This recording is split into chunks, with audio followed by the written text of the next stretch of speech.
안녕하세요. 최수일의 기고만장입니다.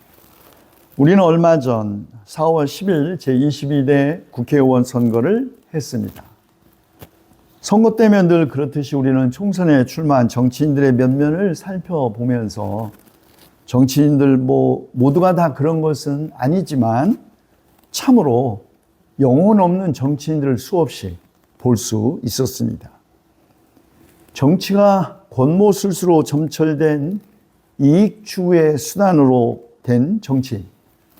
입으로는 나라와 국민을 위한다고 하면서 말하지만 그것은 입에 바른 헛소리일 뿐 마음으로는 다음에 당선되는 것 외에는 아무것도 중요하게 여기지 않는 정치.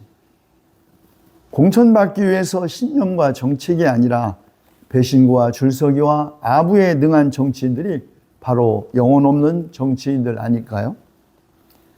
지금부터 1600년 전 로마 제국에도 그런 사람들이 있었습니다. 동시대를 살았던 아우구스티누스는 그러면 정치와 영혼의 관계를 어떻게 생각했을까요? 아우구스티누스의 정치와 영혼에 대한 생각, 그의 신국론에 잘 드러나 있습니다. 아우구스티누스가 신국론을 쓴 것은 413년부터 426년 사이, 즉 서고트족에 의해서 410년에 로마 제국이 멸망한 직후였습니다. 아우구스티누스는 그의 신국론에서 로마 제국, 그 화려하고 영광이 넘쳐났던 강대한 제국이었던 로마 제국이 왜 멸망했는지 그 원인을 제시하고 하나님의 나라와 지상의 나라의 정치적 차이를 강조하면서 이른바 기독교적 정치 철학을 수립하려고 했습니다. 그리하여 정치와 영혼의 관계가 상호 보완적이고 갈등적인 현실을 규명함으로써 이후 기독교 정치 사상과 서양의 정치 철학의 발전에 큰 영향을 주었죠. 그는 그의 신국론에서 인간 사회를 신의 도시와 또 인간의 도시라는 두 개의 도시로 나누고 신의 도시는 영원한 안식처를 상징하고 인간의 도시는 죄와 멸망으로 얼룩진 현세를 나타낸다고 합니다. 그런데 정치는 바로 이런 인간의 죄악으로 인해 무질서와 혼란에 빠진 인간의 도시를 지배하는 무질서를 조절하고 평화를 유지하는 역할을 합니다. 아우구스티누스는 정치 권력이 하나님의 허락에 의해서 존재하고 그리고 또 정의로운 통치는 하나님의 뜻을 실현하는 것이라고 주장했습니다. 그러므로 영혼의 최종 목표는 바로 신의 도시에 들어가는 것인데 이를 위해 영혼은 죄악과의 싸움을 통해 끊임없이 성장해야 한다고 합니다. 그리고 정치는 바로 영혼의 이런 노력을 돕는 역할을 할 수 있습니다. 즉 정치는 외부적인 평화를 유지함으로써 영혼이 내적인 영적인 성장에 집중할 수 있도록 환경을 조성한다는 것이죠. 그런데 정치가 또 동시에 영혼의 적이 될 수도 있습니다. 정치인이 권력에 집착하고 부패하면 그것은 억압과 폭력으로 이어질 수 있는데 이런 경우 영혼은 정치 권력에 맞서 저항해야 한다고 아우구스티누스는 말하고 있습니다. 그는 이렇게 정치와 영혼의 관계를 상호 보완적이면서도 동시에 갈등적인 관계로 보았습니다. 정치는 영혼의 영적인 성장을 돕는 역할을 할 수도 있지만 동시에 영혼의 적이 될 수도 있다는 것이죠. 그러므로 영혼은 정치의 이런 양면성을 인지하고 정의로운 정치를 지지하면서도 죄악에 물든 정치에는 맞서 저항해야 한다. 이것이 아우구스티누스의 입장이었습니다. 아우구스티누스는 그의 신국록 제19권에서 소위 정치적인 것과 영적인 것은 별개의 문제가 아니라고 합니다. 인간의 삶이 영적인 영역과 세속적인 영역으로 나뉘어 있지 않다고 생각한 것이죠. 그래서 인간은 영혼과 육체로 구성된 통합된 존재이고 그러므로 정치적인 활동도 사실은 영적인 삶의 일부로 간주합니다. 아우구스티누스는 공적인 것 자체를 그런 의미에서 다시 정의하려고 한 것입니다.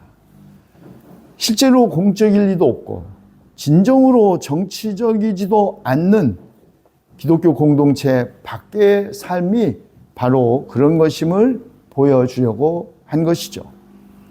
그러므로 대립은 사실은 공적인 것과 사적인 것 사이의 사이나 또 교회와 세상 사이에 있지 않고 아우구스티누스에게 대립은 정치적인 미덕과 정치적인 악덕 사이에 있다는 것이 아우구스티누스의 입장입니다. 당시 로마 제국의 국가 철학 마르쿠스 툴리우스 키케로의 국가론에 근거한 것이었습니다. 키케로는 국가를 법에 의해 통치되는 시민들의 공동체 이렇게 정의했습니다. 그러나 아우구스티누스는 이런 키케로의 국가론, 로마가 공동체다라는 주장을 뒤집어 엎습니다. 아우구스티누스는 키케로의 국가론이 인간의 깊은 죄악성을 고려하지 않고 단지 특수한 계층의 사람들만의 현세적인 행복을 추구하는 데 초점을 맞추고 있고 종교의 중요성을 제대로 인식하고 있지 못하다고 비판했습니다. 물론 아우구스티누스도 신국로 초반에서 자기가 키케로의 국가론의 영향을 받았다는 것을 인정합니다.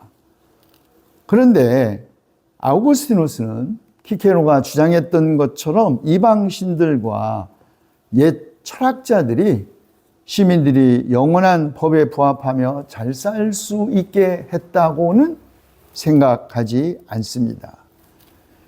초기 로마 공화정의 성공은 키케로와 다른 국가 철학자들이 주장했던 것처럼 로마의 여러 신들의 호의에서 비롯된 것이 아니고 동시에 로마 제국의 붕괴의 명확한 요인은 지도자들의 영광에 대한 욕망이었다고 지적합니다.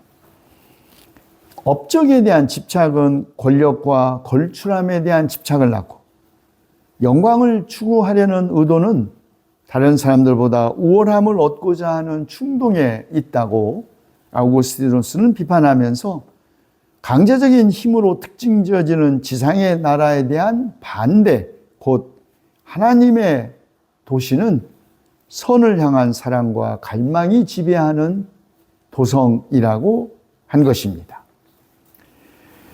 아우구스티누스는 또 신국론 제3권과 4권에서 제국주의를 맹렬하게 비판하면서 팽창주의적인 국가가 하나님의 도성에 적합한 직무를 수행할 수 없다는 것을 보여줍니다.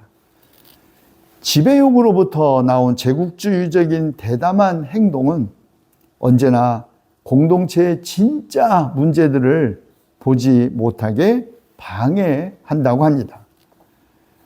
물론 아우구스티누스는 때때로 우리의 생존을 직접적으로 위협하는 침략하는 적들을 진압하기 위해서 어쩔 수 없는 전쟁을 벌여야 하는 경우도 있다는 것을 인정합니다. 하지만 그는 그런 자기 방어를 위한 전쟁이 아니라 국력을 강화하거나 국토를 확장하는 것을 목표로 하여 다른 이들의 공격성을 자극하고 강경한 태도를 고수하고 증오와 공포의 대상으로 만들려고 하는 사람들을 혹독하게 비판하고 있습니다. 아우구스티누스의 역사적 사상에 가장 가깝게 그를 평가한 밀뱅크라는 학자는 아우구스티누스가 그의 신국록에서 하려고 했던 것은 교회와 국가의 관계 혹은 정치를 신학적으로 정당화하려고 했던 것이 아니었다고 주장합니다. 아우구스티누스는 어떤 형태가 인간이 진실로 잘 사는 형태인지를 그리고 또 가장 오래 지속되는지 그리고 공직을 수행하는 사람이 길러야 할 덕목은 무엇인지를 고심했다는 것이죠.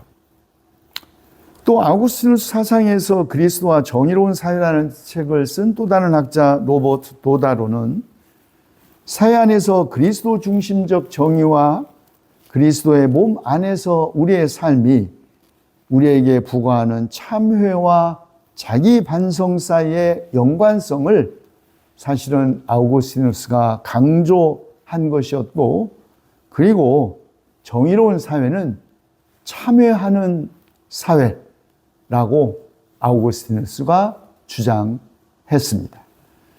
여러분, 공인, 그 가운데 특히 정치인은 인격적 겸손과 참회를 연민의 관심과 결합하여 덕을 수행해야 한다.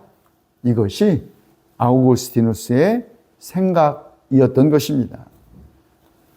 모든 책임을 다 남의 탓으로 돌리고 자기는 잘못한 것이 하나도 없다고 참여하지 않는 내로남불의 정치인들이야말로 영혼 없는 정치인이죠. 그러나 정치 없는 영혼의 정치인도 있습니다. 모든 것을 오직 개인 영혼의 탓으로만 돌리고 이 세상의 구조학은 보지 못하는, 아니 보려고 하지도 않는 그런 정치인, 정치 없는 영혼의 정치인 아니겠습니까? 모름지기 기독교인이라면 영혼 없는 정치인이 되어서도 안 되지만 정치 없는 영혼의 정치인 되어서도 안 될 것입니다. 경청해 주셔서 고맙습니다. 다음 시간에는 과연 우리가 존경할 수 없는 교역자, 성직자가 베푸는 성례전을 우리가 거부해도 되는가 하는 질문에 대하여 함께 알아보도록 하겠습니다. 고맙습니다.